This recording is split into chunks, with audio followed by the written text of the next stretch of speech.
So, welcome back, colleagues. I try to be punctual, but I realize this is not in Japan. But we are making a great progress thanks to your cooperation. So, we continue to be doing very well with time. So, please allow me upfront that to provide further updates on our programs this afternoon. So, shortly we will resume item 15.2, working countries. We have two more presentations. And after that, we will turn to 14.1, artificial intelligence in healthcare systems that I already mentioned. But we still have much time. So we would like to proceed with item 14.2, hypertension control.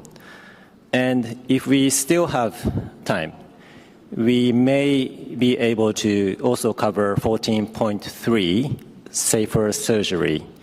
So just to repeat, so we will reconvene on the 15.2 working countries, and then to move on to the 14.1 AI, and also 14.2 hypertension, and we could possibly go to 14.3 safer surgery, but we will see how it goes. And thank you again for everyone for your cooperation and your efficiency. So,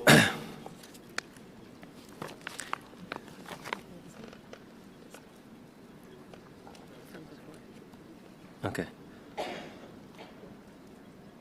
Yeah, so, and also another announcement on the resolutions. So, before we begin on the next agenda item, proposed resolutions, also called conference papers, have been uploaded on the regional committee web portal. And these were prepared by the rapporteurs.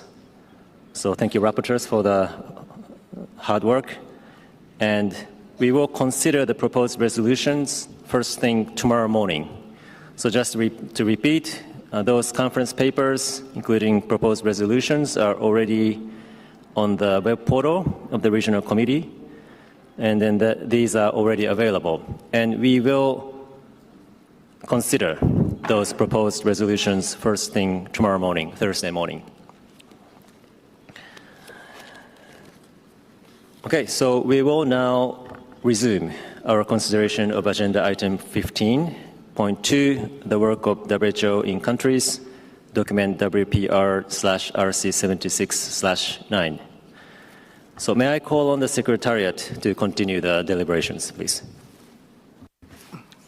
Thank you very much, Mr. Chair, for reconvening the session.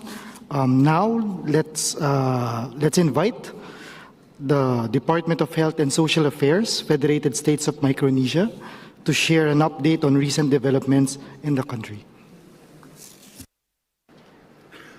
Thank you, Chair, Excellencies, colleagues, and partners. Thank you for the opportunity to speak on FSM's views. I'm honored to join you again in this important dialogue. I also extend my sincere appreciation to the World Health Organization for its unwavering support and partnership with the Federated States of Micronesia. WHO has been a trusted and strategic partner in our efforts to strengthen the health system and improve service delivery across the FSM. Through technical guidance, capacity building, and collaborative initiatives, WHO has supported our progress towards health security. From workforce development to policy support, this partnership has helped us build resilience and expand access to essential health services.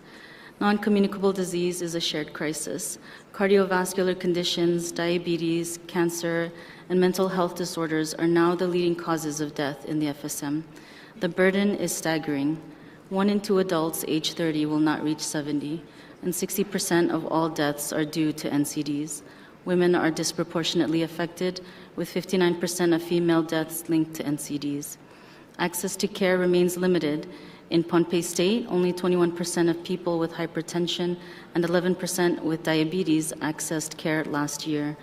Blood pressure control was achieved in just 6% of treated patients. These are not just numbers. They represent families, communities, and lives cut short. NCDs are not only a health issue, they are a development crisis, affecting productivity, deepening poverty, and straining our limited resources. In a nation of over 600 islands, many of which are remote and difficult to access, telehealth represents a vital opportunity to transform healthcare delivery. As part of FSM's national health priorities, we are working to expand telemedicine platforms that can connect patients in outer islands with specialists in urban centers. This approach is essential to overcoming geographic barriers and ensuring timely, equitable access to care. We look forward to exploring future collaboration in this area to strengthen digital health infrastructure and reach underserved communities. Our health workforce is small but dedicated. With WHO's assistance, we are investing in training and capacity building to ensure that every community has access to skilled health professionals. We are committed to expanding our workforce and retaining talent through education, incentives, and regional collaboration. FSM has integrated NCD services into primary health care, ensuring that screening, diagnosis, and treatment are available at community level. Our National Strategic Plan of Action for NCDs promotes healthy lifestyles, supports small-scale farming, and engages churches and community leaders in health education. As we continue our journey toward a healthier and more resilient FSM, we recognize that progress is only possible through strong partnerships. With WHO's continued collaboration and technical guidance, we are confident in our ability to strengthen our health systems, address the growing burden of non-communicable disease, and ensure that no community, no matter how remote, is left behind. Together, we can build a future where every citizen has the opportunity to live a long, healthy, and dignified life. Our vision is clear: a resilient FSM where every citizen has access to nutritious food, quality care, and the opportunity to live a long, healthy life. Thank you. Thank you so much, Department of Health and Social Affairs, Federated States of Micronesia. For our last stop for today's discussion on WHO's work in countries, let us welcome again the region's newest member, Indonesia, who will share an update on recent developments in the country.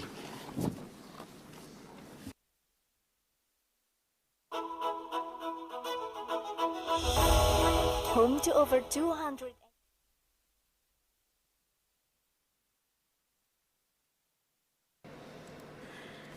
Thank you, Chair, Excellencies, and distinguished delegates.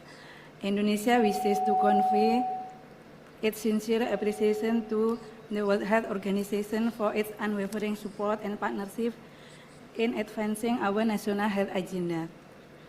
Over the years, WHO has been invaluable partners, providing evidence-based technical guidance, policy advice, and capacity-building support, all of which have greatly contributed to the progress of Indonesian health sector.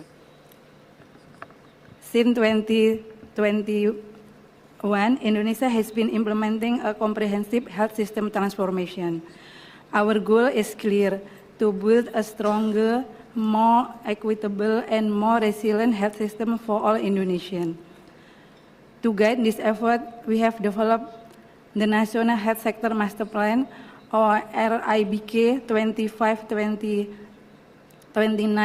designed to align all stakeholders, both vertically and horizontally across the health system. In line with this transformation, the government of Indonesia has launched several quick win programs to deliver immediate and meaningful impact for our people.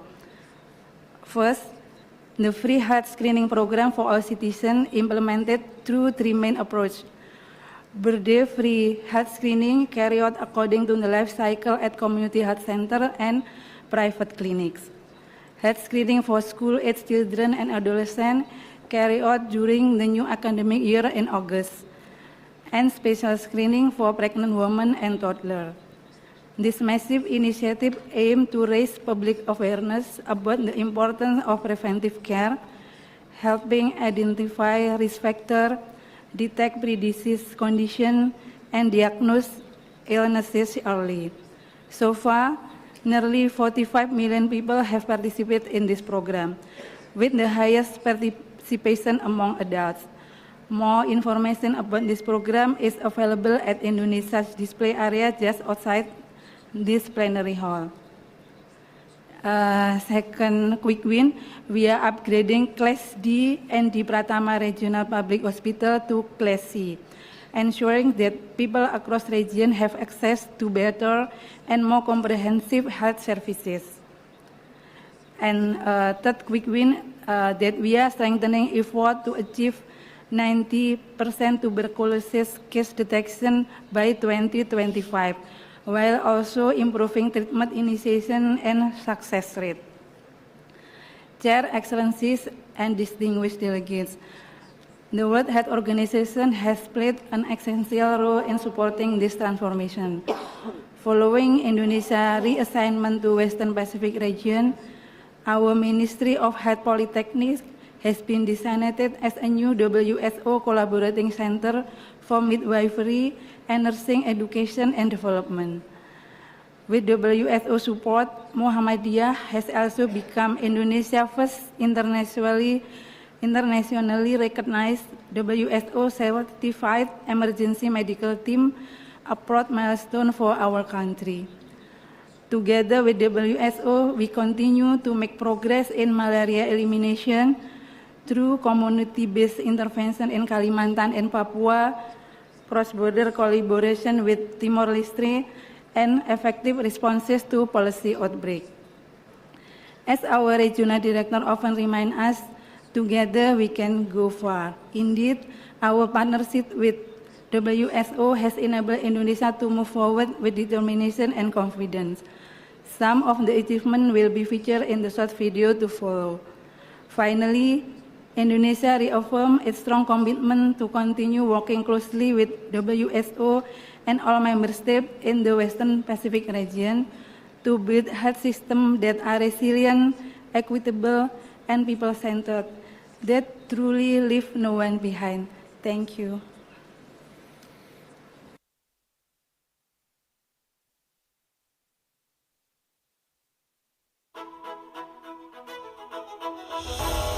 Home to over 280 million people, Indonesia is transforming its health system to deliver quality care to every citizen, everywhere.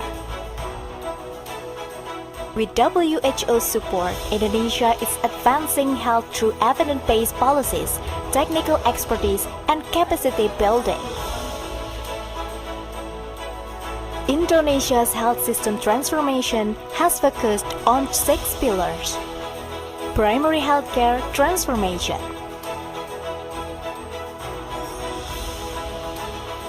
referral health services,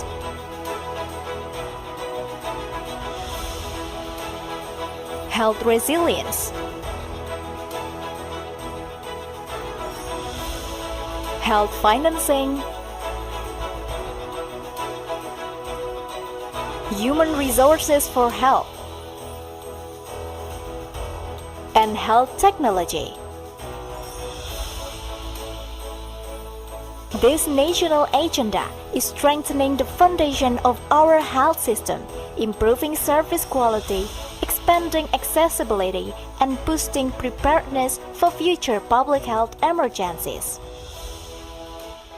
WHO has played a pivotal role assisting in the development of the primary healthcare roadmap, supporting health system performance assessments, and advancing policy dialogues on health financing and workforce planning. From digital health integration to enhancing surveillance and emergency response, WHO's contributions are helping build a more resilient, data-driven, and responsive health system.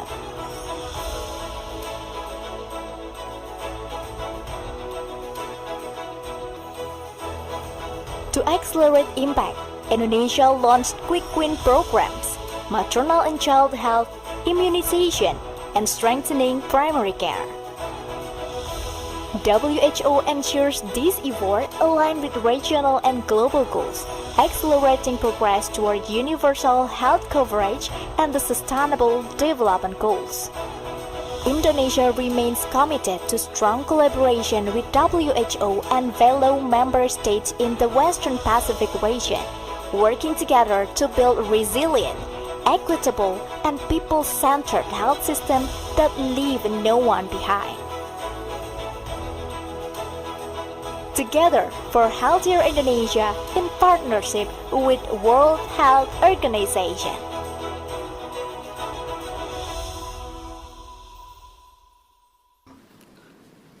Thank you very much to the Indonesia team.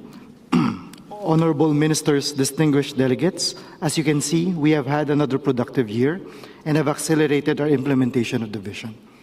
On behalf of the Secretariat, I would like to sincerely thank all of our speakers, as well as the member states and partners who have helped drive the work we have heard about in the stories today. I would now like to hand the floor back to Dr. Mercado for some closing remarks. Thank you very much, Nino, and thank you to all those who presented and to all of the member states for your engagement. Of course, during the break, please find time to interact if you need to talk a little bit more about the examples that have been shared with you. At this point, let me turn back to the chair for any questions from the floor. Thank you.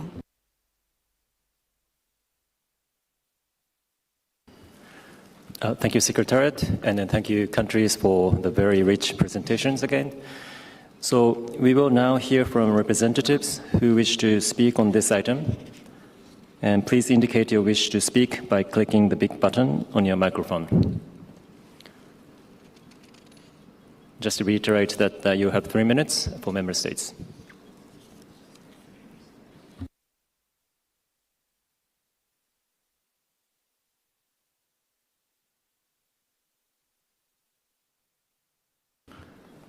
I have Japan on the list, so I call on the representative of Japan.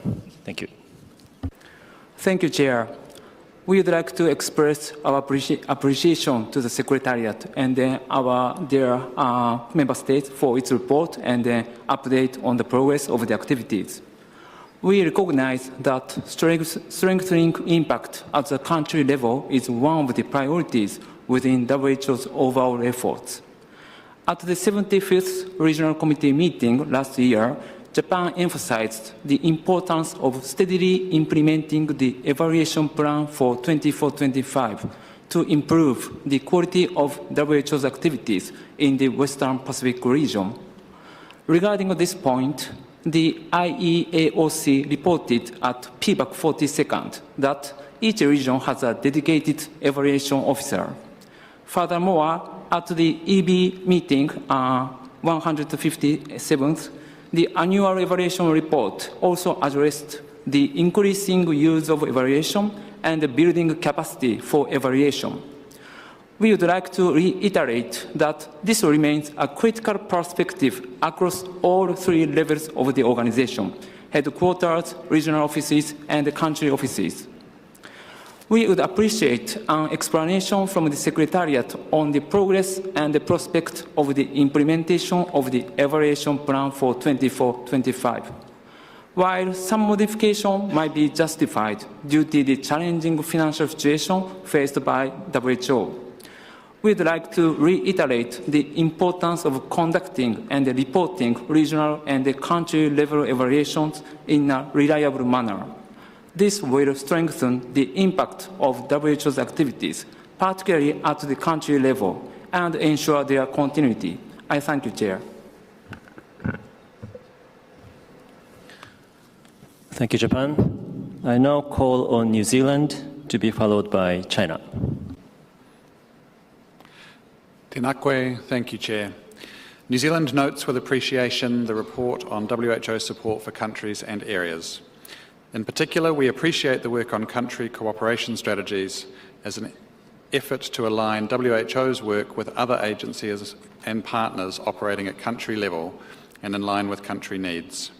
The reporting is useful for New Zealand and other member states to ensure that our assistance to countries, including through our Polynesian Health Corridors program, is closely aligned with the work of the WHO in our region. For example, our joint efforts with Te Marae Ora, the Cook Islands Ministry of Health, have supported international health regulations implementation, including technical and financial support for their joint external evaluation and the development of a national action plan for health security. And it was wonderful to hear the Cook Islands share some of their broader Healthy Island progress with us all this morning. We also note that the report highlights the diverse range of technical support that is being provided by the WHO across the region, and we encourage the WHO to continue to prioritise work to areas of critical need. Finally, as we have noted in our statements this week, New Zealand supports a continued emphasis on strengthening capacity at the country level, improving transparency and aligning resources to those areas with the most measurable impact. Thank you, Chair. Thank you, New Zealand. I now call on the representative of China, to be followed by Australia. 谢谢主席。 Thank you, Mr. Chair. China appreciates the work carried out at the national level in the region over the past year. We highly commend the region's identification of next step priorities and the further improvement of practical and efficient cooperation with WHO collaborating centers. In the past few years, under the guidance of the China WHO CCS, China has conducted fruitful cooperation with the WHO West Pacific region in health services system, disease prevention, control, and healthy aging. China believes that the signing of CCS is of great significance for enhancing the work of the WHO WIPRO region at the national level and for aligning national level health priorities with regional level priorities.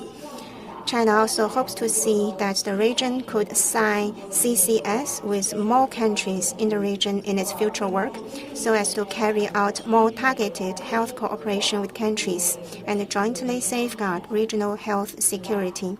In addition, WHO collaborating centers are important technical institutions for promoting health cooperation between WHO and its member states. China actively supports a bigger role played by the centers, giving full use play to their technical and management expertise in their respective fields, promoting technical exchanges and sharing among these centers, building a network in the region, and scaling up the innovative development of health undertakings in the region. Going ahead, China will further enhance cooperation with the WHO, particularly the regional office, to promote more South-South cooperation projects in health development and jointly safeguard the health and well-being of the people in our region. Thank you. Thank you, China. I now call on the representative of Australia, to be followed by Republic of Palau.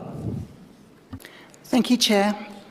Australia notes the Regional Director's report on WHO's work in the Western Pacific region and acknowledges the dedication of WHO staff in country offices. It's critical that country officers are agile, with well-targeted recruitment to respond to unique operating environments and with adequate resources to respond to host government priorities. In this light, we also welcomed WIPRO's advice at a recent member state briefing that reprioritisation would protect country officers. We commend WHO's achievements in the Western Pacific over the past year, including the strong focus on primary health care, non-communicable diseases, climate resilience and emergency preparedness, particularly in the Pacific. We recognise there is still work to do, including addressing gaps in universal health coverage, the ongoing burden of non-communicable diseases, access to sexual and reproductive health and rights, the resurgence of HIV in some countries, and a backsliding on routine immunisation rates. We also recognise that Pacific Island countries in particular experience persistent workforce constraints that limit health system reform and resilience, as well as the ability to harness digital health opportunities. More than ever, we need to work together toward building resilient, equitable and inclusive health systems that respond to our shared health challenges, including the increasing risks of climate change. We note that member states have made good progress on conducting joint external evaluations, and we encourage WHO's ongoing support for additional countries to complete JEs, as well as support to progress these findings. Australia strongly supports enhanced regional coordination and cooperation for health security. We welcome the WHO Secretariat's ongoing technical assistance for the implementation of the amended international health regulations in the Western Pacific region. Australia is proud to support the Western Pacific partner countries through our international development program, including through our Partnerships for a Healthy Region initiative. We continue to stand side by side with WHO and partner countries. I thank you.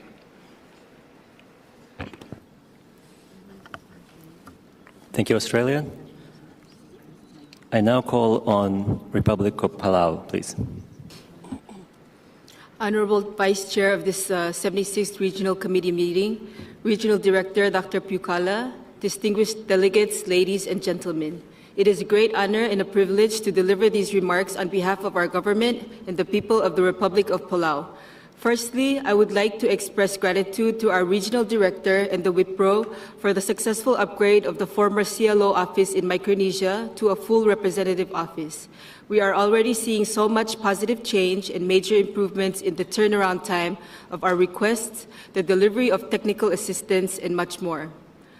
Palau remains resolute in our shared goal of achieving universal health coverage and is in full support of the key discussion points of this year's meeting, but would like to place great emphasis on the following. Oral health. Thank you, RD Dr. Pukala, for having made this a priority once more. It is one of the most important aspects of overall health that has always been neglected, yet critical in order to improve one's nutritional well-being. Number two is we are committed to supporting regional health workforce initiatives aimed at addressing our shared challenge of human resource shortage, which has deemed a top priority by Pacific Island leaders. However, we recommend adopting strategies that ensure adequate capacity building but minimizes out-migration from our islands.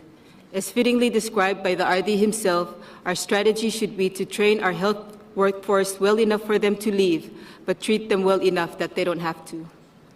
Lastly, Palau commends W.H.O and the RD's efforts in successfully advocating for people-centered development, which includes health, education, and gender equality to be elevated at the Pacific Islands Forum Leaders' Agenda. Palau shall continue its support of this effort to highlight people-centered development, which we know is a key component to achieving universal health coverage. We further recommend that with the guidance of WHO, that the Pacific Health Ministers meeting considers a process where resolutions and communiques endorsed at the PHMM be presented during these RCMs and during the Pacific Islands Forum Leaders meeting. Ladies and gentlemen, fellow member states, we need to start working together more closely with a shared agenda during all of our affiliated meetings in the Pacific that highlights health as a priority if we truly are to achieve UHC in W.H.O. I thank you for your time and wish for continued success throughout the rest of the convening. Masulang.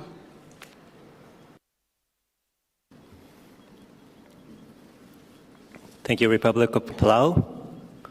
Are there any other delegations wishing to speak on this item? I see none, so may I now call on the Secretariat to respond to the points that have been made. Thank you, Chair. Many thanks to the interventions and support expressed by the Japan, New Zealand, China, Australia, and Palau. We agree. Evaluation is a very important way to learn and improve our work moving forward. The centrality of the country cooperation strategies, many thanks for highlighting that in your interventions. We very much agree that the CCS, the country cooperation strategies, should remain and should guide our work moving forward, as it explicitly says what the countries with the ministries of health and other ministries inside the government of the member state, and of course WHO, on how to move forward with regards to implementing these priorities. From last year with the planning initiatives and of course the reprioritization, we have made the CCS and the priorities stated within as our guide as we move along the process. I really want to thank everyone who provided those very rich details on their interventions and work with WHO. I would like to now hand over to DPM to expound on some other details, for example, on the evaluation and other items presented during the intervention. Thank you. Yeah, thank you very much, Nino, and thank you very much, everyone. Definitely the country cooperation strategies are a very valuable tool for our working with member states, and I think moving forward, as some of these are being updated, the alignment with GPW 14 and with the vision becomes more pronounced as we work on this. In relation to evaluation, we're part of a global initiative on evaluation of countries. currently we are doing an evaluation for Mongolia. It's quite in-depth, and it does involve independent evaluators. And next year, 2 more countries are scheduled for more country-level evaluation. So we become part of that global report on country impact evaluation. I think from a programmatic point of view, there are different approaches to evaluation that are being done. I think we have more structured evaluations through the JEE under the emergencies program. If I'm not mistaken, there are probably 10 countries that have already done the JEE, and that process and those tools enable a lot of discussion around emergencies, but also touch on basic health systems capacity. In terms of the more day-to-day or real-time evaluation of the work we're doing, we do have a compliance and risk management team that monitors about 11 parameters, and that is to anticipate problems before they occur. Needless to say, when we started revitalizing compliance and risk management, there were already a lot of backlog problems like late donor reports and the like, but those have now been addressed, and we're very happy to say that donor reports are already on time, and that compliance with projects and implementation of donor funds has really improved over time. There was a mention of reprioritization, and this continues to be a good mechanism for us to reiterate the importance of country-level work. So in this whole process of reprioritization and restructuring, aside from looking at more funding going to countries, we're also looking at how the work between headquarters, regional office, and the countries are further streamlined so that we have more, what should I say, less overlapping of work and more synergy or complementarity. I think that covers it, Mr. Chair. Thank you very much. Thank you, Secretariat, for covering the points raised. So we can now move to agenda item 14, technical discussions. Document WPR/RC76/8, specifically 14.1, artificial intelligence in healthcare systems. I'd now like to hand over to Dr. Susan Mercado, DPM, to introduce this item, please. Thank you very much, Chair. I'm pleased to introduce our discussion on artificial intelligence. Artificial intelligence is no longer a distant concept. Already, it is transforming health systems, and its support for clinical decision-making, its role in streamlining administrative processes, and offering new unprecedented opportunities to strengthen health service delivery cannot be understated. Unlike earlier artificial intelligence models, generative AI introduces new capabilities. That includes synthesizing clinical guidelines, translating health information, generating patient education materials, and assisting with documentation. These advances extend AI's reach beyond simple technical tasks into systematic functions that directly support health workers who are overburdened by many, many tasks. The most rapid evolution of AI does present challenges. Pilot projects in imaging, predictive analytics, and chatbots have shown promise, but large-scale adoption of AI remains limited. Barriers such as funding constraints, data and infrastructure gaps, workforce readiness, and regulatory frameworks must be addressed to ensure the equitable and safe use of AI. The region has been working to advance innovation and digital transformation as a foundation for emerging technologies such as AI. The Regional Committee's recent endorsement of the Regional Health Innovation Strategy for the Western Pacific and the Regional Action Framework on Digital Health in the Western Pacific demonstrates the shared commitment of member states to build resilient, future-ready health systems. These frameworks emphasize strengthening institutional capacity, governance, and responsible innovation, which create an enabling environment needed for equitable and impactful AI adoption. Since the endorsement of the strategy and the action framework, member states have begun enhancing AI readiness through national strategies, enabling policies and investments in digital infrastructure. WHO supports these efforts by convening technical dialogues, mapping regional AI capacity, and documenting examples of emerging use. Today's discussion builds on the momentum. We will explore high-impact AI applications aligned with regional priorities to promote capacity building among health workers and to strengthen governance to accelerate responsible adoption of AI across diverse contexts. At this point, I would like to turn over to Dr. Kidong Park, who is our Director for Data, Strategy, and Innovation. Thank you. Thank you, DPMs. I have slides to present to you. Mr. Chairperson, distinguished representatives, over the next 5 minutes, I'll tell you why this conversation on AI in healthcare system is critical right now. Next, please. The world faces a projected shortage of the health workers, with the greatest impact on low and middle-income countries. In the Western Pacific region, this challenge is acute. At the same time, the existing health workforce is struggling with burnout from admin and clinical workloads.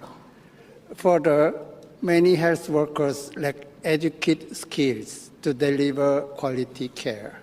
Next, please.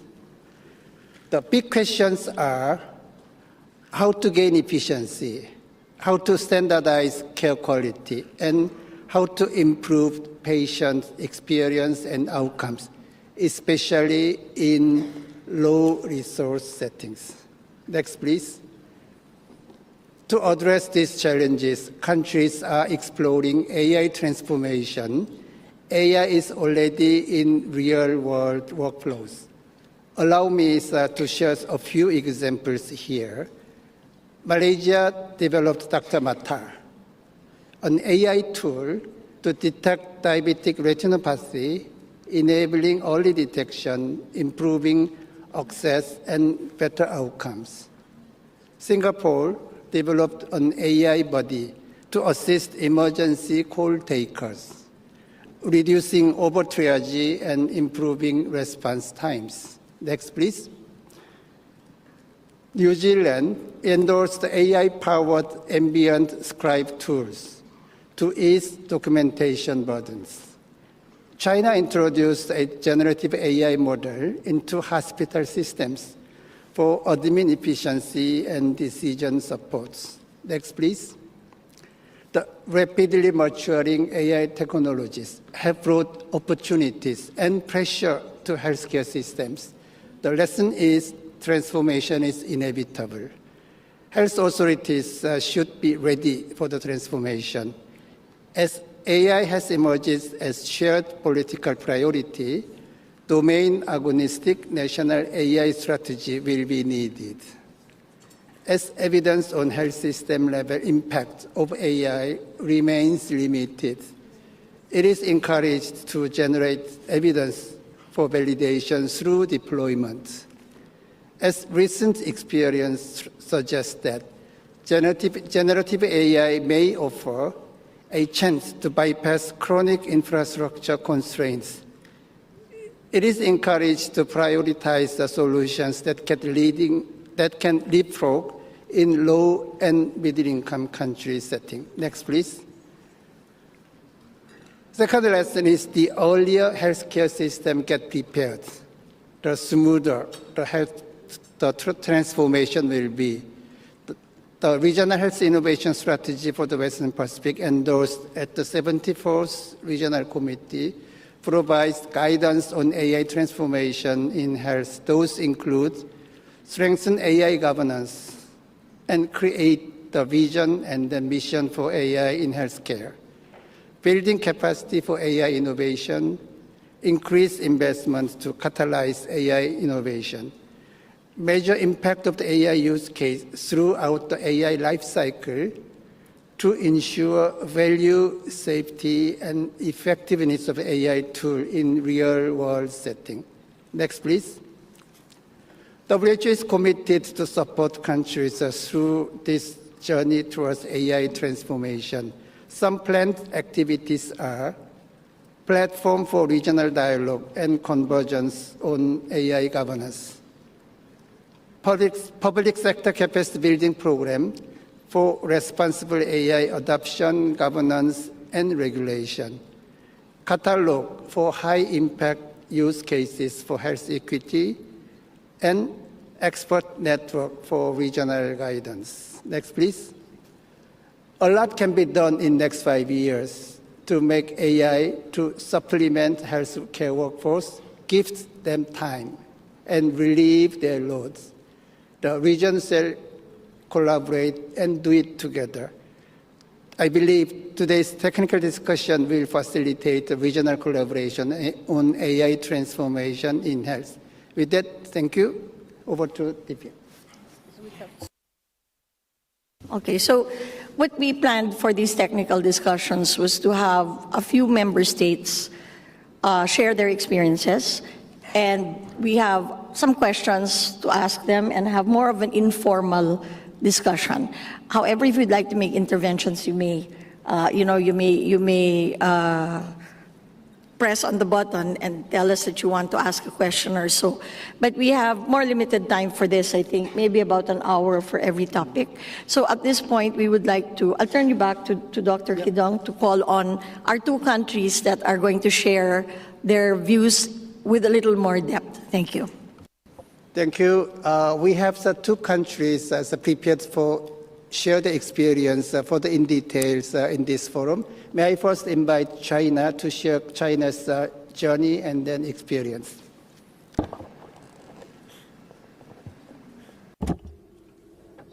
Well, thank you, Mr. Chair. Distinguished delegates, I'd like to thank the RCM for this arrangement. It's our great pleasure and privilege to share with you how China is advancing the application of AI in healthcare with policies and outcomes. Please run through the PPT. Next slide, please. The Chinese government attaches great importance to information-enabled activities, elevating into a national strategy as a driver for the Chinese path to modernization. According to President Xi Jinping, without informatization, there will be no modernization. We shall drive modernization through informatization, and we should attach great importance to the new generation information technologies in healthcare, reshape management service models, optimize resource allocation, and enhance service efficiency as a result. Next slide, please. Over the recent years, China has issued a host of policy documents on the application of a new generation of AI information technology, continuously improving top-level design, formulating, implementing midterm plans, strengthening the implementation of national policies, and vigorously promoting the application of the use of AI in healthcare. Next slide. In July 2017, the State Council issued next generation AI plan, which clarified China's strategic goal of promoting a new generation of AI, proposed that by 2030, the theory, technology, and application of AI shall reach the world-class capabilities, thereby becoming the world's AI innovative hub with smart economy and smart society in place. According to the document on education, healthcare, and senior citizen care, AI should be expedited with innovation so as to provide personal, diversified, and high-quality services with smart healthcare and smart health. Next slide. In June 2016, the General Office of the State Council issued the guideline for promoting and regulating development of healthcare big data application, making arrangements for comprehensively deepening the application of health and medical big data. Call it Internet plus healthcare, calling for smart healthcare and smart citizen services. Next slide. In November 2024, the National Health Commission's reference guideline for artificial intelligence has come up with AI Plus initiative, especially in November. The application scenarios reference was promulgated for the health care sector, identifying healthcare service management, public health services, health industry development, and medical teaching and research, with a total of 84 scenarios. In August 2025, the opinion on in-depth implementation of AI Plus was further promulgated, talking about AI-enabled livelihood and well-being, so as to contribute to a better way of life, giving AI agents and assistance to health management, diagnostics, treatment, and other scenarios of people's livelihood. Next slide. And also, we have promulgated the 14th nine-year plan for the robotic industry rolling forward. All those policies will go a long way in promoting the application of AI in healthcare with enabling policies and conditions. Thanks to ongoing policy encouragement, the application of AI is gaining a lot of traction in healthcare. Next slide, please. In medical imaging, we are using AI, and also different local governments are exploring new innovative ways of using AI. For example, we first carry out a pilot and expand across the province. And Zhejiang province has implemented maximum one visit digital reform, with a smart settlement rate reaching 79.1%. And also in Shanghai, Shanghai is carrying out the digital transformation of convenient medical services, applying precise appointment and intelligent pre-consultation. The waiting time for tertiary hospital is less than 30 minutes, benefiting more than 3 million patients. Anhui Province Intelligent Medical Assistant has achieved full coverage of PHC institutions, providing assisted diagnosis services for 715 million times to 33,000 PHC doctors. Next slide, please. Beijing has implemented intelligent pre-prescription review, reviewing over 300,000 prescriptions in 2 years. Shanghai has realized intelligent search and rescue robotic dogs linked with emergency services. Ruijin Hospital in Shanghai has developed intelligent monitoring bed serving 32,500 hospitalized patients. And Zhejiang hospitals have applied intelligence decision-making, achieving 100% accuracy in critical patient assessment. And also in Qingdao University hospitals, they use robotics to provide diagnosis and treatment to 30,000 patients. Next slide. And next slide, please. And NHC, next slide. NHC are working together with the Ministry of IT to focus on emergency treatment, remote diagnosis, health management. In total, 987 projects. A total of 244 AI application cases were collected, including 80 large model applications involving 84 large language models independently developed by the country. Next PPT, please. In promoting AI application, China upholds the principle of balancing development and privacy, coordinates the principle between security and development.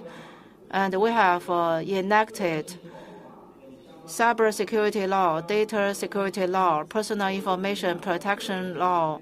Healthcare information is classified as sensitive or personal information.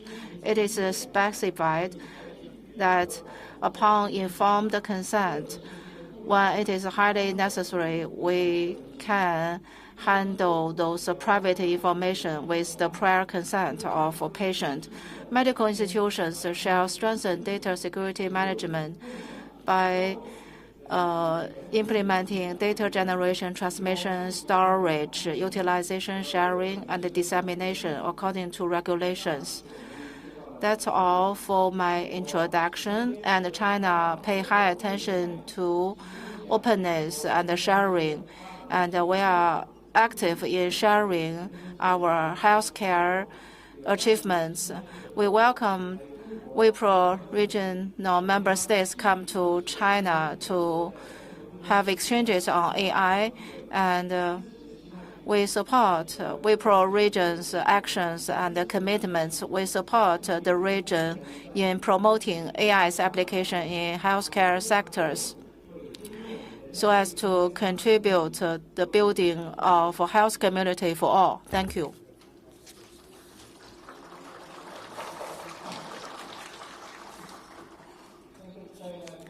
The country's leadership and then experience in moving towards the AI transformed healthcare system. So now I would invite Indonesia to share the country's experience and then journey towards AI transformation in health. Thank you. Excellencies, distinguished delegates, ladies and gentlemen. It's an honor for us to present the implementation of artificial intelligence in Indonesia healthcare sector and how this technology has the potential to transform our health services landscape. Next slide. In this opportunity, I will cover two key areas. First, the development of AI guidelines for healthcare, and second, the piloting and implementing of AI use case in Indonesia. Next, please. Our first topic is about building AI guideline for healthcare in Indonesia. Next. In principle, AI doesn't replace human. Rather, it acts as a tool to support doctor in making decisions. The synergy between AI and human wisdom is the key to the future of medicine. In accordance with the W.H.O ethics and principle of AI intelligence, we are expected to implement the W.H.O consensus on several related matters, including strengthening humanity and public welfare, accountability, and ensuring equity, quality for the health of all. We also need to implement risk management to avoid overestimating AI, understanding potentially biased system, cybersecurity, accessibility, and affordability, and avoiding dependence on AI. Indonesia, as a member of ASEAN, also implements AI governance and ethics generative AI. Next, please.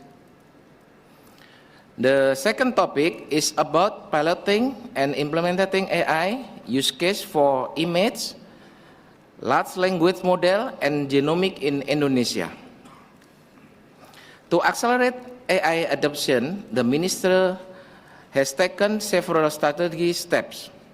We have established a committee on utilization of AI in health sector, bringing together experts from both AI and healthcare, developing AI innovation and ecosystem in the health sector by organization hackathon.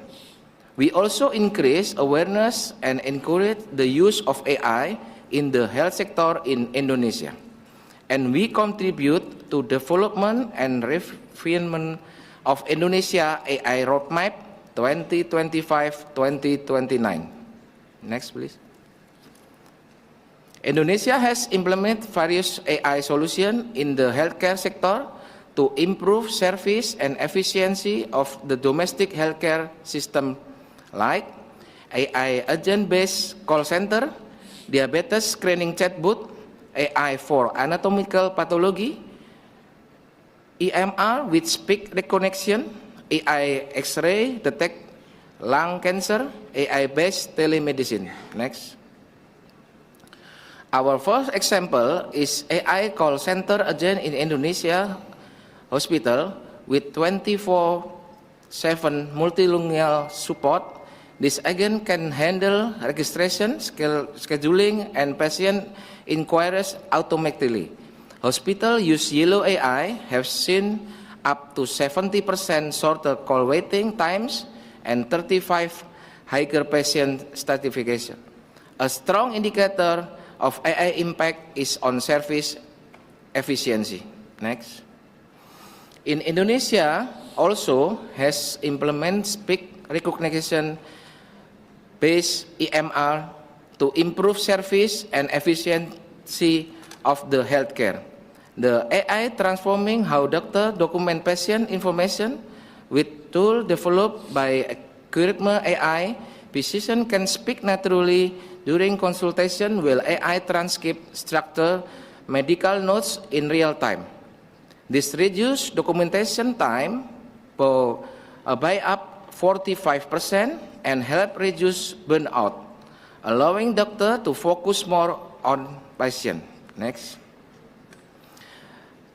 AI chatbot developed through collaboration between the Ministry of Health Perkeni and Novo Nordisk Indonesia, provide free 24/7 diabetes risk screening for anyone. It's offer risk assessment through simple question, give follow-up recommendation, and connected user to nearest healthy facility when needed. Its innovative way raised awareness and promoted early detection of one Indonesia's most prevalent non-communicable disease. Next. In collaboration with Harrison AI, Indonesia is conducting clinical trial for AI system that detected lung cancer for X-ray image with lung accuracy in M. Jamil Hospital Padang and Darmais Hospital Jakarta. The goal is early detection, improve diagnostic accuracy, and reduce radiological workload. Finally, AI is revolutioning anatomical pathology. Through collaboration between Darmais Hospital, Center of Biomedical and Health Genomic of Indonesia, and several community health centers, AI is being tested with significant sample size to validate the effectiveness AI technology. The innovation aims to improve diagnostic accuracy, faster analysis, and earlier diagnosis of subtle abnormalities, benefit that could transform pathology practice nationwide. Next, please. Another effort to protect digital health technology innovation that include AI, this Minister of Health has organized a health sandbox for health technology innovation so that innovation can be tested, refined, and its use expand while still paying attention to expected of safety, effectiveness, and regulatory compliance. The output of the activity is policy recommendation, expansion of innovation utilization, and development of health innovation. Next, please. In conclusion, the future of medicine is a synergetic blend of artificial intelligence and human wisdom. Indonesia is committed to adopting AI wisely, ethically, and within patient-centered approach. In the era of AI, human value are irreplaceable. The strength of medical professionals and government lies in the ability to guide technology for the greater good, aligned with the valuable of competence, conscience, compassion, commitment, and leadership. Thank you.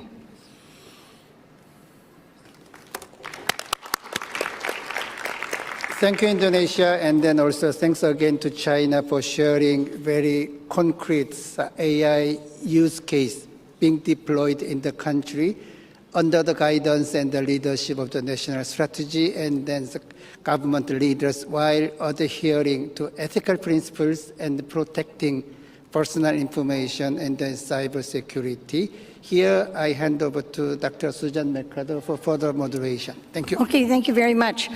We're going to go to a coffee break in a moment, but before that, we'd like to leave a provocative question to both our presenters for China and Indonesia and give you the coffee break to kind of think about this, okay? So this is the scenario. What is the difference in the patient experience of, let's say, a 50-year-old with abdominal pain going to a system with AI and a system without AI? So what does the patient journey look like? And also, what is the training that the doctor and the nurse would have to be in this scenario where AI is being used? So we'll give you about 5 minutes each to answer that question and to give us a little bit more of insight on a very specific case of a 50-year-old woman with abdominal pain and what the experience is in an AI-supported system and one without AI. So on that note, we're going to come back eagerly to listen to your scenario, what you think the scenario would be. We'll be back let me turn over to the chair. Yes, so with that provocative food for thoughts in mind, let's break for coffee until 3:30. So we will be back at 3:30. Please try to come on time, please. Thanks.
Okay, so thank you for coming back largely.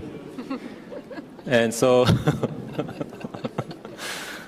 but we will now have a mobility break as our tradition. And may I ask everyone to please stand up? So this time, the Secretariat has kindly prepared some Japanese very common exercise called Radio Taiso. That's literally translated as radio exercise.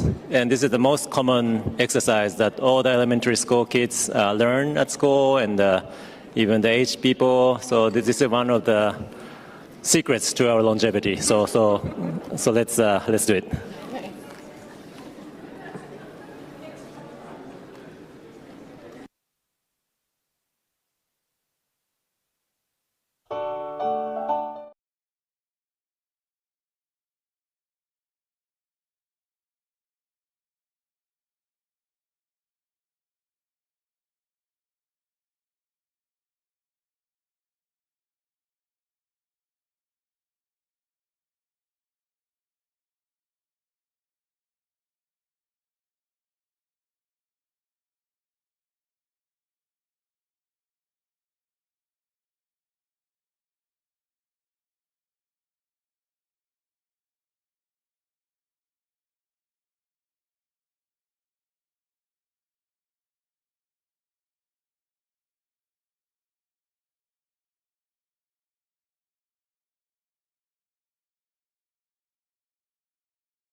So thank you and congratulations. But back to business.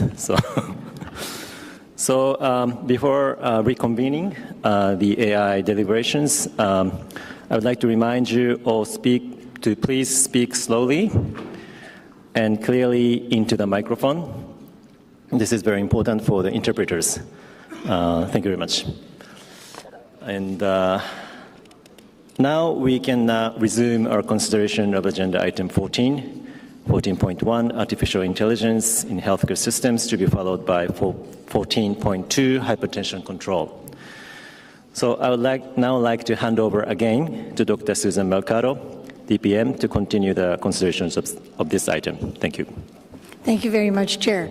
Okay, so we are excited to hear from China first. They've got 5 minutes to tell us what the patient journey would be for a woman with abdominal pain, and then we're going to Indonesia. Please take the floor, China.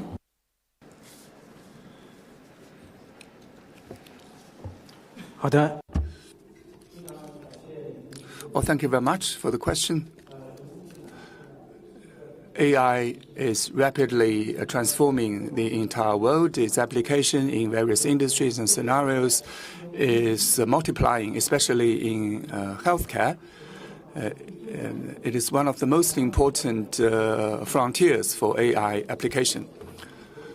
With my presentation, I've talked about some latest advances and the piloting activities in China with AI. AI is helping optimize allocation of resources while enhancing capabilities and quality of healthcare services. In particular, with regard to hard-to-reach areas and communities, AI is playing even bigger enabling role. Well, with regard to that example, a woman coming to the hospital with abdominal pain, China is pressing ahead with information-enabled hospital services throughout the country, and also building up what we call smart hospitals. When a patient, before going to the hospital, the patient could use a mobile phone to register himself or herself for the service. After mobile registration, there will be an SMS message about which hospital to visit, or if it's elective, on which day. And the AI-enabled system will be able to tell you the exact hour of expected arrival and the number of in the queue. So when you are supposed to be called upon to go to the physician's office, upon arriving at the hospital, you could use the self-service terminal to show up yourself in the hospital with an e-process. And in the waiting process, the patient is able to provide for further personal information on a standardized format, including patient disease history and other information in the system. When the patient is called upon to go to the physician's office, there will be an automatic reminder to guide the patient to one of the physician offices for the visit. And then when the physician sees the patient, the physician has already known some of the personal and disease history of the patient and the condition she is for which she's seeking for help. So that has cut short some of the Q&As, and the physician sometimes can right away come up with a suggested diagnosis. And with the help of AI or AI agent, the AI will be able to assist the physician in providing an analysis or diagnosis or prescribed examinations. If examinations are to be prescribed, the smart or the AI-enabled system will help the physician sequence the order of examinations in order for the patient to go through all the required examinations as quickly as possible. After all the examinations are conducted and concluded, the AI agent will be able to come up with a host of recommendations for the physician. What should be the diagnosis, what type of a disease, and the AI system can also help read the images of the charts and images as a result of the examinations.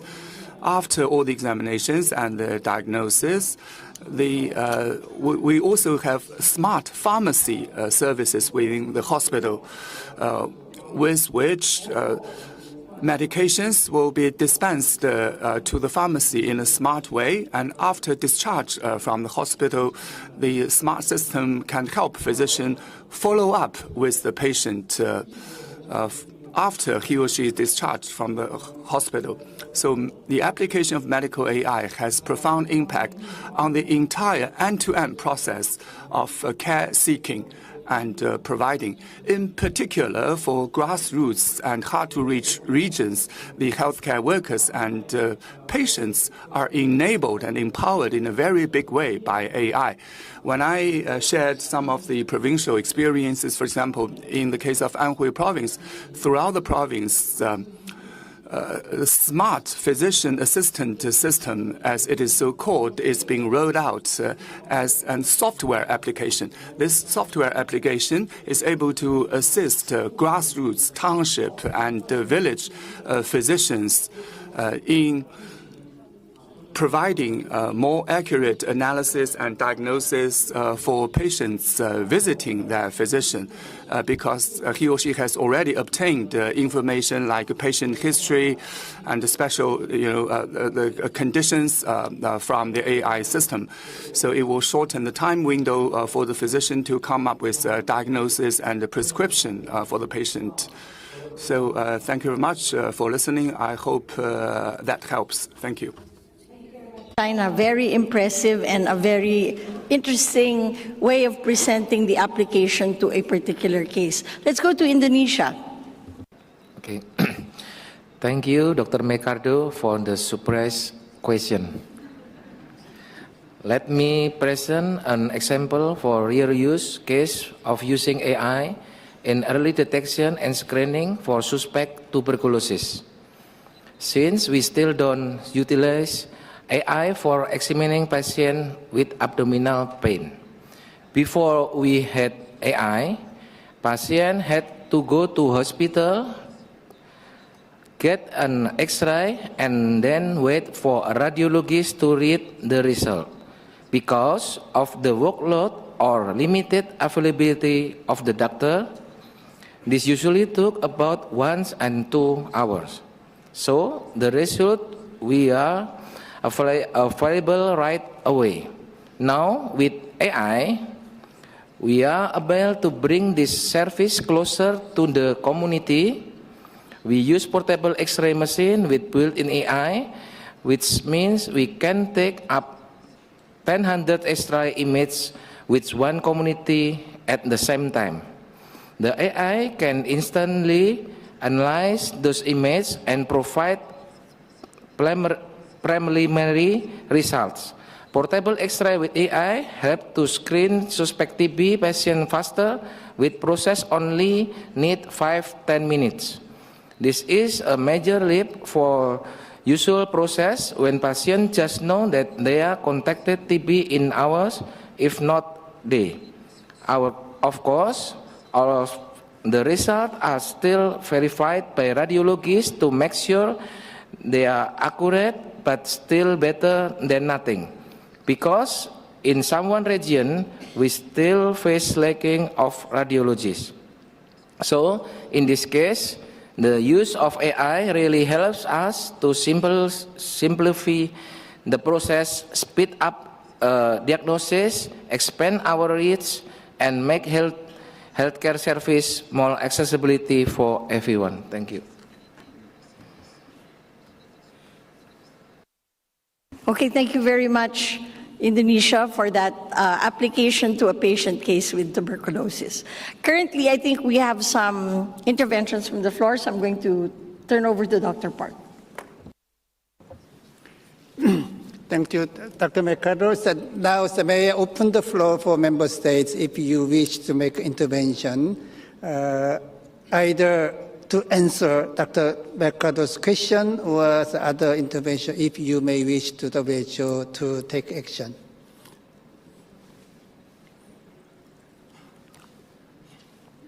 So we have Philippines. Thank you, Chair. The Philippines welcomes the technical discussions on artificial intelligence in healthcare systems and commends the regional office for its continued leadership in advancing the Regional Health Innovation Strategy and the Regional Action Framework on Digital Health. It got us thinking on whether AI could really replace the human side of medical care. Continuing on our intervention, AI represents a critical enabler of health system transformation, particularly in enhancing clinical decision support, administrative efficiency, and population-level surveillance. The Philippines recognizes its potential to strengthen health system resilience, improve service delivery efficiency, and expand access to quality care, especially in underserved and unserved areas.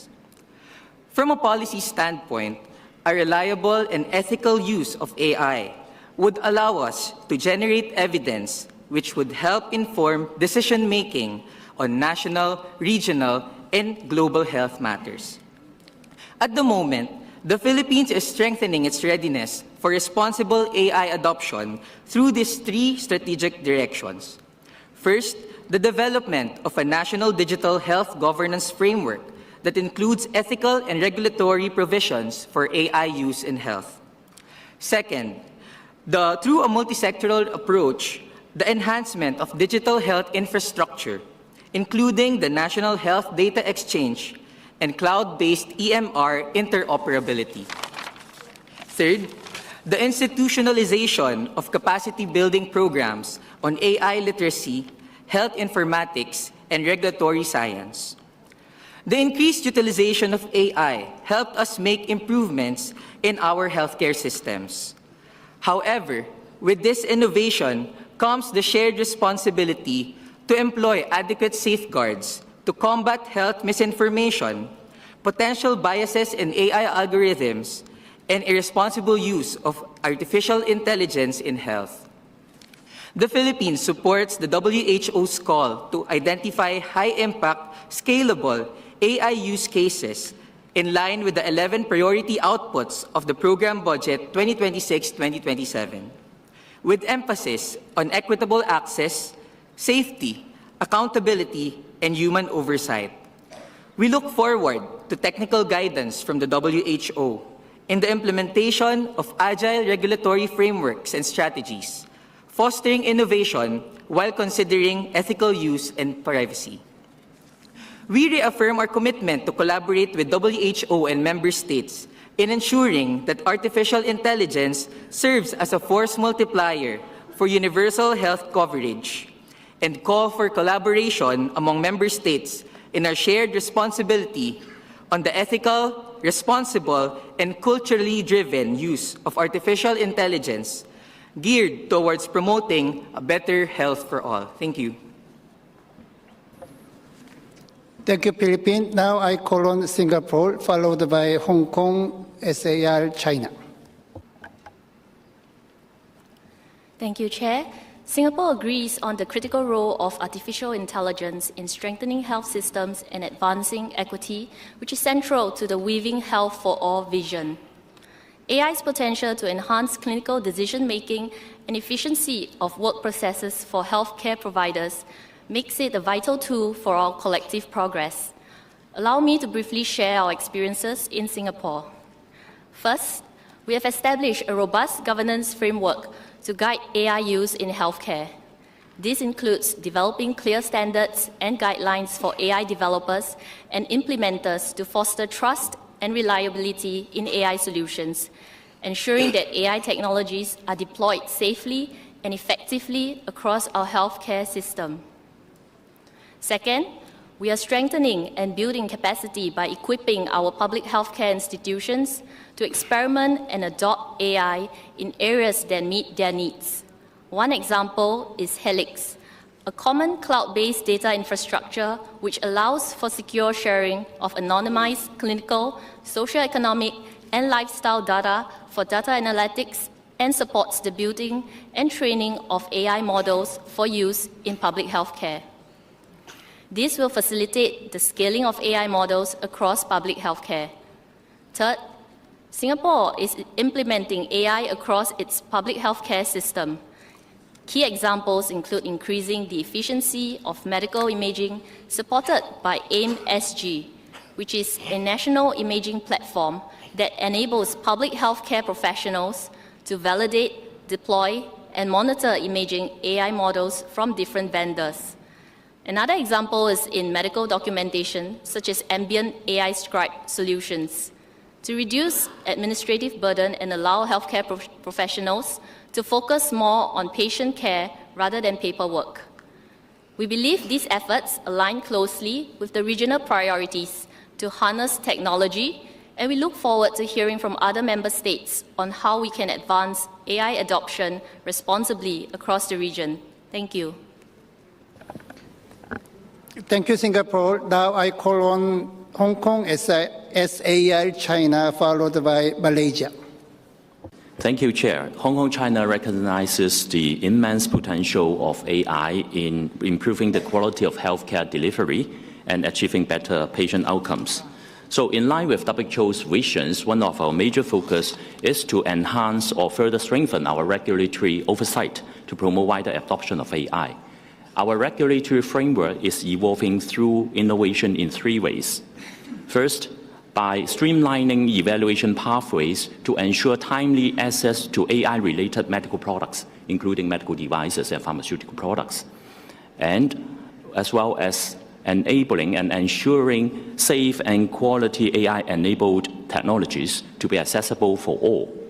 Second, by generating ethical guidance on application of AI in clinical diagnosis, predictive analysis, monitoring patient outcomes, and also timely institute clinical management. Third, by facilitating AI-assisted public health tools like epidemiological analysis, public health interventions, and also emergency response and so forth on the population level. Chair, we are fully aware of the risks associated with AI, such as AI hallucinations, cybersecurity threats, data privacy, and black box algorithms, and so forth. Of utmost importance is the need to empower policymakers, regulators, healthcare workers, professionals, and also patients on AI literacy. As such, they can make sensible, informed choices. Hong Kong China is committed to a balanced approach to medical innovation, and we stand ready to contribute our expertise for the regional harmonization of AI standards on all levels of care. And on this, we also look forward to the leadership of WHO on implementation guidance for the innovation strategy and action framework in digital health, leveraging on the AI applications so that we can work towards a healthier population and a healthier future. Thank you. Thank you, Hong Kong. Now I invite Malaysia, followed by Vietnam. Thank you, Mr. Chair. Malaysia acknowledges WHO for bringing focus to artificial intelligence in healthcare system. It is indeed timely and looking forward, reflecting the regional shared commitment to harnessing innovation as catalyst for resilience and equitable health system. AI holds vast potential to transform the way health services are delivered, enhancing efficiency, supporting clinical decision-making, and driving health equity. Malaysia is moving quickly from a small AI pilot to a more systematic healthcare-wide program. Currently, work includes diabetic retinopathy image screening, leprosy smear detection, radiology support tools, and precision public health approaches. National health screening data are now being harnessed through machine learning models to generate population health profile at special resolution as fine as 1 kilometer radius. These insights enable precisely targeted interventions such as digital weight management tool, tailored nutritional guideline, and community-level public health outreach within identified high-risk zone. Moving forward, national immunization and anthropometric records will also be leveraged into drive precision approach that enhance awareness and nutrition among mothers, of reproductive age while optimizing the deployment of human resources to the spatial unit that needs them most. We are also developing a very large language model to serve the multilingual needs of clinical, public health, and administrative domains. The focus is now on doing this safety and at scale, clearer rules for data use, simple pathways to take model from testing to real-world use, and ongoing checks for accuracy, bias, and patient safety. We will invest in local data sets, staff training, and clinical change management, and continue partnering with universities and industry. The aim is practical. Use AI to support clinicians, prevent disease earlier, and improve service while keeping trust and safety non-negotiable. Lastly, Malaysia look forward to continue collaboration and shared learning in advancing safe, ethical, and people-centered AI innovations that strengthen the health system and accelerate progress toward universal health coverage in our region. Thank you, Chair. Thank you, Malaysia. Now I invite Vietnam, followed by Australia. Thank you, Chair. AI applications in the healthcare sector in Vietnam are in the early stages of development, with many pilot projects and potential applications, including imaging diagnosis and disease detection, pharmaceutical research and development, disease treatment and management, medical training, healthcare system, and hospital management. The government of Vietnam has issued the National Digital Transformation Program to 2025 with a vision to 2030, with the goal of becoming a country with strong AI innovation in the coming years, and identifying key priorities in applying AI to the healthcare sector to modernize the healthcare system and improve the quality of healthcare and patient safety. The Ministry of Health of Vietnam has issued many executive documents to implement the determination to deploy AI as a key solution in the digital transformation phase. Several major hospitals and research centers have pioneered the use of AI to improve the quality of healthcare and improve patient management processes. During the implementation processes, the Vietnam Ministry of Health has recognized many difficulties and obstacles in developing AI in the healthcare, such as infrastructures and data quality have not met requirements, investment costs and human resources are still modest, and the institutional framework for AI in healthcare is not yet complete. Codes of ethics for AI, regulations on governance, appraisal, evaluation of AI products in healthcare, data safety and security. To promote innovation in medical AI, the Ministry of Health of Vietnam would like to promote cooperation in the following areas: digital infrastructures and data, training and capacity building, development and application, and institutional framework on AI. Thank you, Chair. Thank you, Vietnam. Now I call on Australia, followed by Republic of Korea. Thank you, Chair. Thank you also to the Secretariat for your work on this paper, and to the delegates from China and Indonesia who shared their country's experiences with us today. Australia recognises this transformative potential of AI as a powerful tool to support a wide range of clinical tasks, improving care delivery, health outcomes and patient satisfaction. But the rapid development and application of AI introduces new risks and limitations, such as the protection of confidential and sensitive personal health data and the potential bias where populations may not be well represented during the development of AI tools. It is important that we stay ahead of these, as evidence of safety and efficacy may lag behind implementation. Australia is pursuing a strategic approach to balance the potential benefits of AI for improved health outcomes, cost savings and productivity, with the need for assurance mechanisms to steward its safe and responsible adoption. Our approach is being informed by a range of sources, including our recently completed legislation and regulation review into safe and responsible artificial intelligence in healthcare. We look forward to the WHO's leadership on this issue and the need to align with work happening across agencies, noting the discussions on prioritisation and the application of comparative advantage. Thank you. Thank you, Australia. Now I call on Republic of Korea, followed by New Zealand. Thank you, Chair. It is a pleasure to discuss artificial intelligence in healthcare system. Seeing AI utilization as a key driving force in future healthcare, Korea is also expanding its investments throughout the cycle of AI technologies, from development to on-site implementation, envisioning a medical AI and biohealth powerhouse in its national agenda. First, we are building a patient-centered data ecosystem. My Healthway, a platform operated by the Ministry of Health and Welfare, integrates, manages, and provides medical data from 3 affiliate agencies of the ministry and a total of 1,269 participating medical institutes, including tertiary hospitals. Notably, all tertiary hospitals in Korea are connected to the platform, so we expect an effect of individuals getting practical help from the platform for their own preventive health management. Second, expanding the use of AI technologies throughout collaboration among government ministries. The case in point is medical AI research and development roadmap that the relevant ministries, including the Ministry of Health and Welfare and the Ministry of Science and ICT, have jointly established. The roadmap aims to concentrate the national R&D capacities in medical AI innovation that actually reaches all the people in the country by expanding the development of AI models in essential healthcare that involves emergency medical care and serious illness, and encouraging the use of AI in all the stages of new drug development.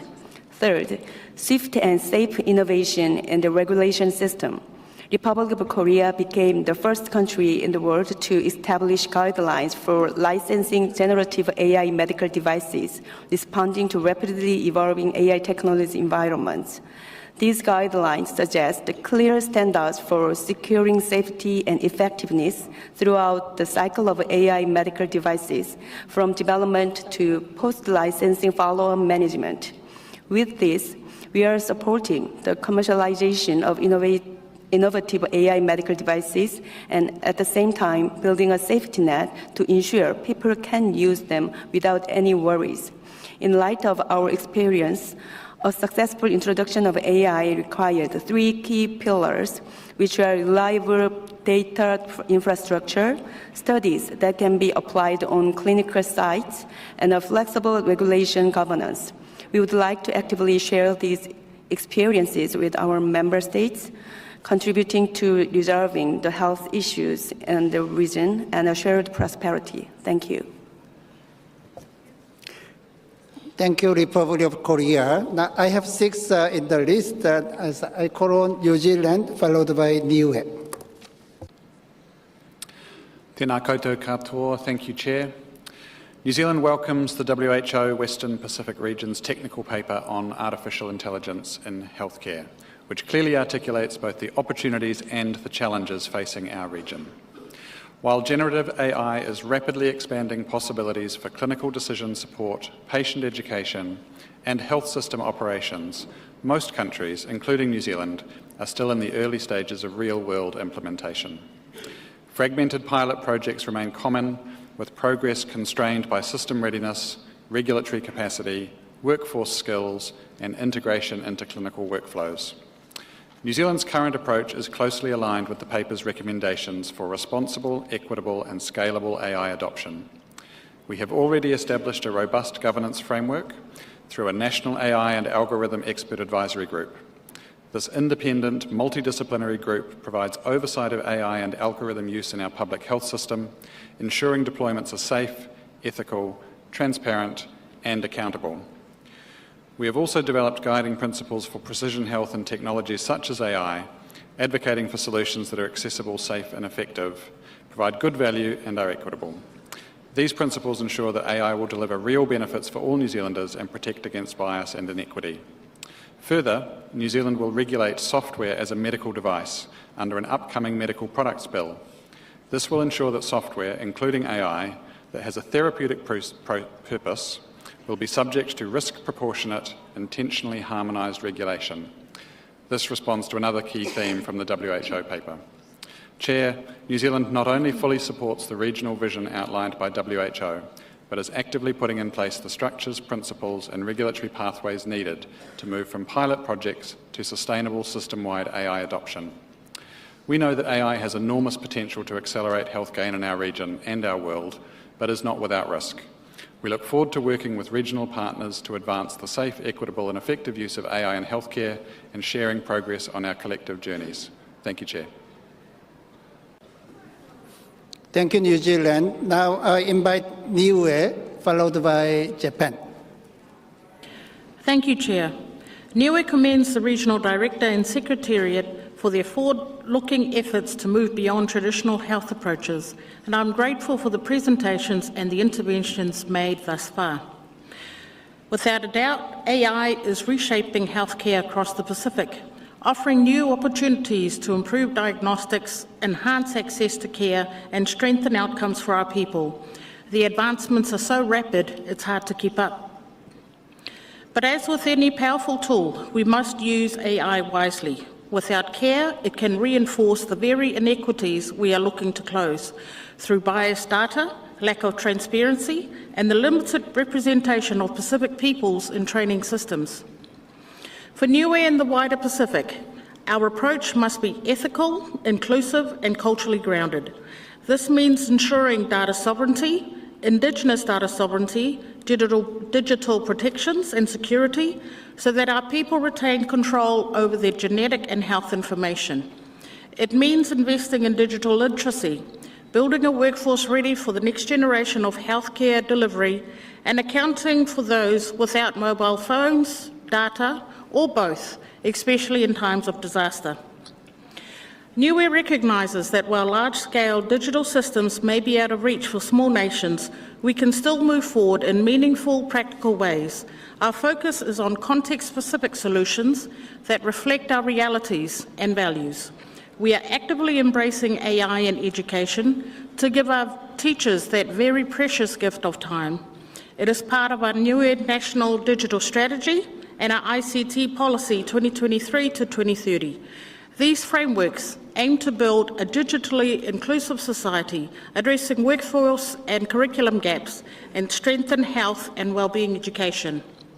Mindful of our efforts to coordinate regional and international frameworks like the Health Promoting School Initiatives, the ECD framework, ocean literacy, climate literacy, and so on, with limited human resources, maximised coordination is essential. To move forward, the Department of Health is supporting the establishment of a Pacific AI Health Equity Task Force, the development of ethical and governance frameworks for responsible AI use, training and education for our health workforce, and culturally appropriate data infrastructure that safeguards our people's information. AI offers us not just a chance to modernise healthcare, but to reimagine it, anchored in Pacific values of equity, trust and community well-being. Niue is ready to embrace this transformation, ensuring that technology serves our people and not the other way around. By working together, we can ensure that AI and digital innovation advances equity, resilience and better health for all our Pacific peoples. Whakawelahi. Thank you, Niue. Now I invite Japan, followed by Federated State of the Micronesia. Thank you, Chair, and impressive and insightful presentations from Chinese and Indonesian colleagues. We also appreciate the Secretariat's report on the activities of artificial intelligence in healthcare systems. The responsible and safe use of AI holds significant potential to streamline operations in clinical settings and promote the effective use of medical resources. While the advantages of AI are being emphasized, it is equally critical to consider the ethical and social dimensions of its application. Ensuring fair and inclusive implementation across society is essential. In this regard, public institutions have a vital role to play in establishing regulations, and it is important to clarify the division of responsibilities between the public and private sectors. Meanwhile, the session document does not seem to expand on these aspects. We would therefore like to request the Secretariat to take these aspects into account and with a sense of urgency that matches the rapid pace of AI development, present actionable and locally grounded guidelines moving forward. I thank you, Chair. Thank you, Japan. Now I invite Federated State of the Micronesia, followed by Cambodia.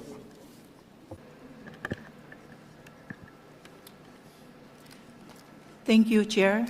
Federated States of Micronesia welcomes the technical report and discussions and commends countries currently working with W.H.O to take up or have progress with this much-needed and resource-intensive work for the region.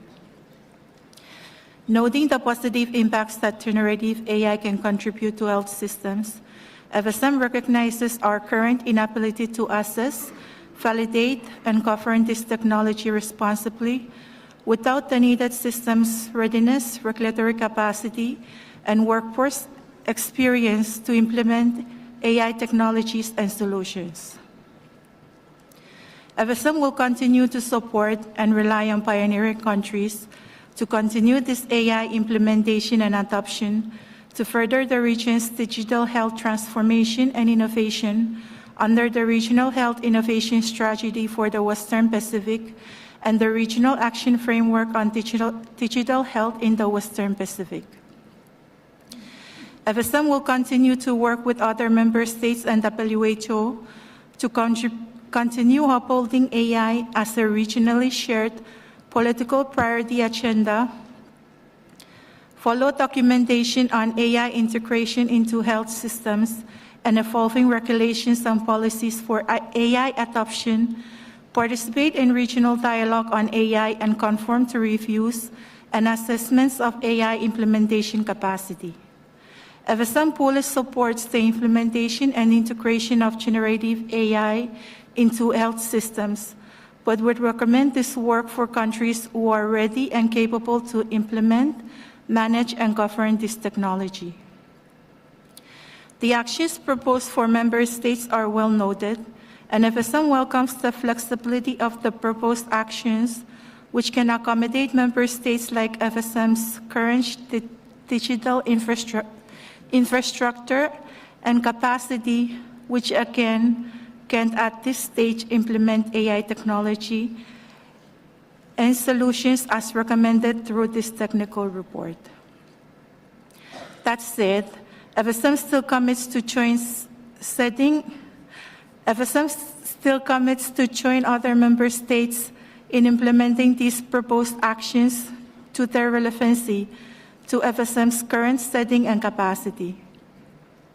Again, FSM thanks the member states that are taking the initiative to transform this digital landscape and looks to your success to create a pathway for other member states to follow. Thank you. Thank you, Federated State of the Micronesia. Now I invite Cambodia, followed by Brunei Darussalam. Thank you, Chairs. In overall, and I think the IEs among the member states in our regions, including Cambodia, is at the early stage, while other member states are at the advanced stages. Given the different international priorities, strategy investment, piloting and scaling initiative, and end-to-end scale implementation of AIs.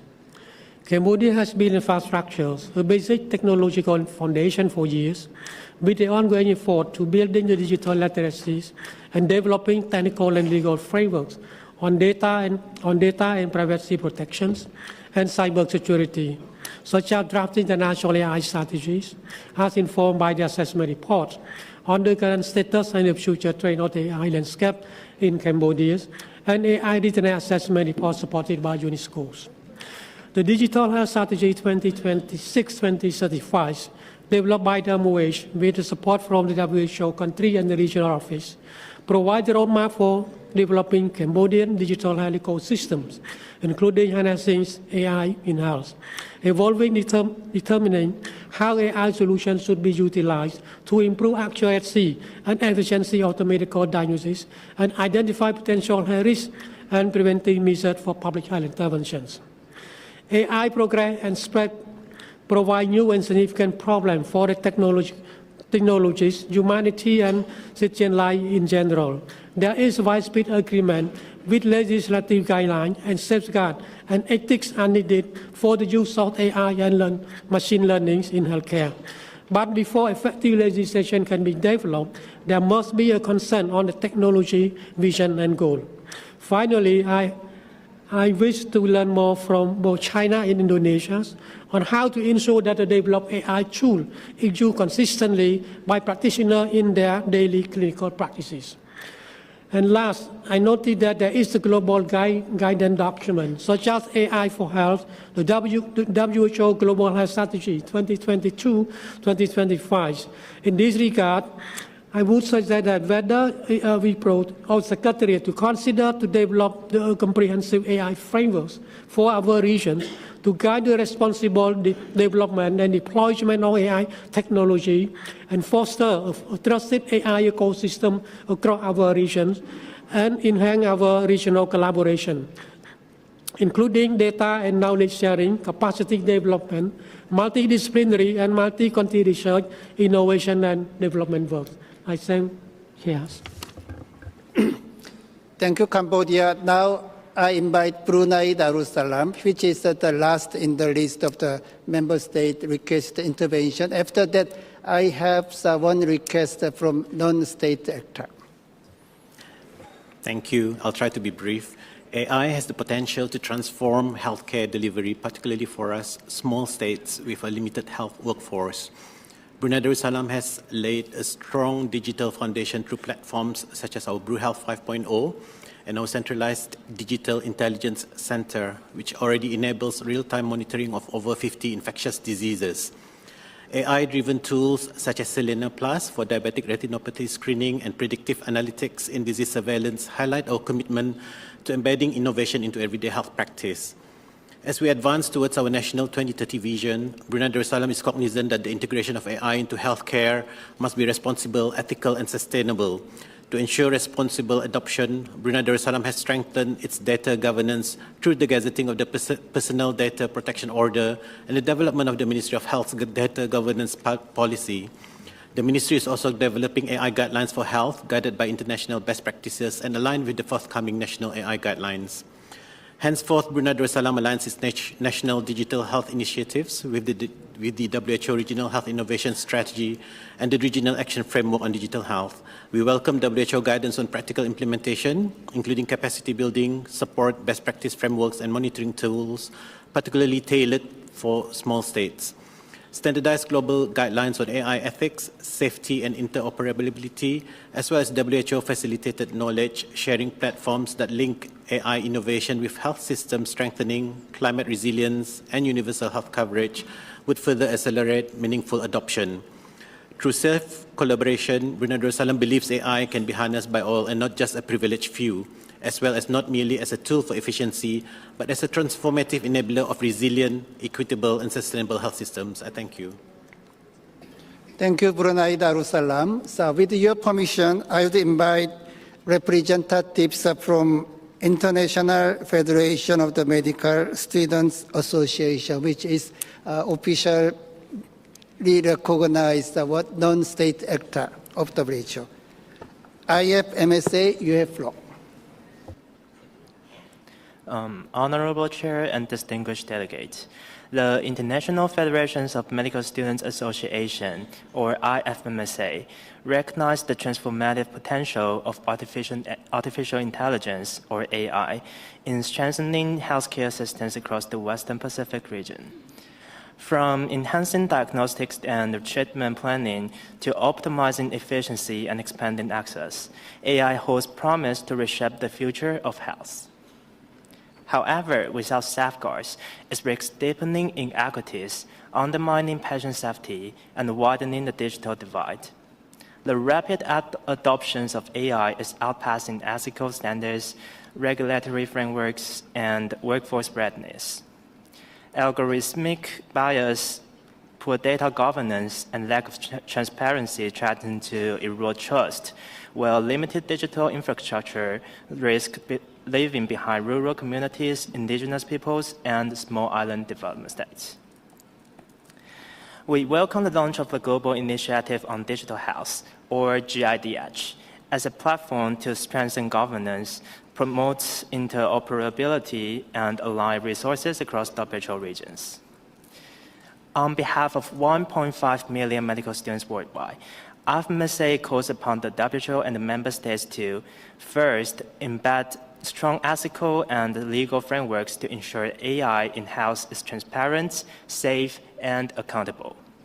Second, bridge the digital divide, prioritize the infrastructures and access for vulnerable and remote populations. Third, invest in capacity building by incorporating digital health and AI competencies into healthcare curricula, equipping professionals and students with the literacy and skills needed to responsibly integrate AI into practice. Fourth, ensure participatory governance, engaging patients, communities, youth, and indigenous voices in shaping AI strategies. Fifth, leverage regional collaboration and GIDH mechanisms to share knowledge, avoid duplication, and ensure context-sensitive solutions. AI must never replace human care, but serve to enhance it. With ethics, equity, and human rights at the center, AI can genuinely contribute to resilient, people-centered, and future-ready health systems in the Western Pacific region. I thank you, Chair. Thank you. International Federation of the Medical Students Associations. We have now exhausted as an intervention request. So I'm checking whether I can summarize the discussion, and then so the Secretariat would thank Member States for your active engagements in today's discussion on artificial intelligence in healthcare system. We heard clearly and then loudly that AI transformation in healthcare system does support clinicians and healthcare workforce, not replacing them. We also hear very clearly that AI transformation in health will act as a catalyst to move regional priority agenda, which is 11 priority output for Western Pacific region moving forward. And also, so we hear very clearly your advice to us, the AI transformation should firmly stand on ethical, responsible, culture-sensitive, and then respecting sovereignties. Even though it's a different country, it's at different level of the AI transformation, so we hear very clearly you offer support to other countries and then exchange experience for further collaboration. And then also it's advice to the WHO Secretariat to develop actionable, locally grounded guideline for country, and then also facilitate the creation of the platform, such including Pacific AI Task Force recommended by NUE. So the WHO Secretariat stand ready to support you, Member State, with targeted technical assistance, capacity building, and knowledge exchange. Together, let's ensure AI becomes a catalyst for health equity and then system resilience for future health system. With that, I hand over to DPI. Thank you very much, Kidong, and thank you very much, everyone. That brings to a close our technical discussion for today. Tomorrow, we will do the same format. There will be a brief presentation by our director, and then there will be 3 countries, I think, that will be making a presentation. And again, we will welcome any questions, comments, interventions, but we'll also give them a little problem solving for tomorrow. So let me hand over to the chair, and thank you very much to our presenters China and Indonesia. Let's give them a round of applause.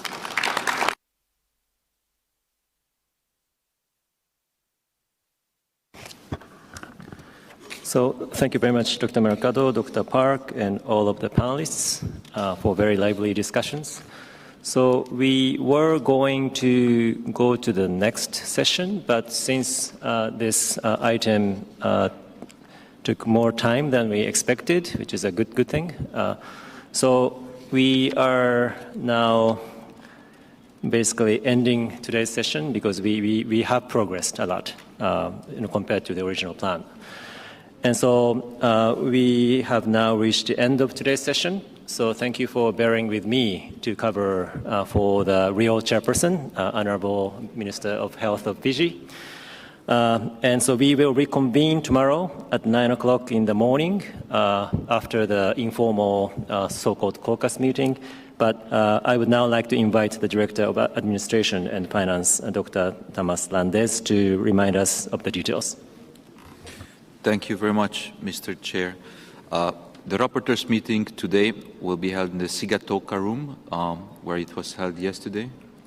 Today at 6 p.m., our generous host, the government of Fiji, kindly invites all participants for a farewell dinner held in the Golden Ballroom, the same venue where we held the 2 evenings events on Sunday and Monday. I was asked also to remind you about the Bula dress code for tonight. Delegations are kindly requested to wear the Bula shirts provided by our generous hosts. The session tomorrow, as you heard from our distinguished chairman, will start at 9 a.m. And it will be preceded by a private informal consultation with member states, also known as the caucus, in this hall starting at 8 a.m. As a quick reminder, the caucus is attended by heads of delegation +1 of member states with seats of government in the region. We will kindly ask for your indulgence tomorrow morning, as this will be a closed-door session. Doors of the plenary hall will be opened as soon as the caucus is adjourned. Tomorrow afternoon, the Fiji Ministry of Health cordially invites the heads of delegation +1 to a field visit to the Nadi hospital. It is about 30 minutes drive from Denarau. The Ministry of Health kindly seeks delegates' cooperation during the visit to minimize disruptions to hospital operations. The buses will depart from the lobby at 2:15 p.m. tomorrow and expected to return to the Sheraton Hotel by 6 p.m. Transportation to and from the Sheraton will be provided from your relevant hotels throughout the day. And finally, please kindly note that the inquiry desk, which you all are welcome to visit, has moved just a few meters to the left, behind me, beside our photo exhibition area. Our staff is ready to assist you with any queries you may have. Vinaka Vakalevu, Mr. Chairman. Thank you, Dr. Landes. So thank you very much, and see you at the dinner. The meeting is adjourned. Thank you.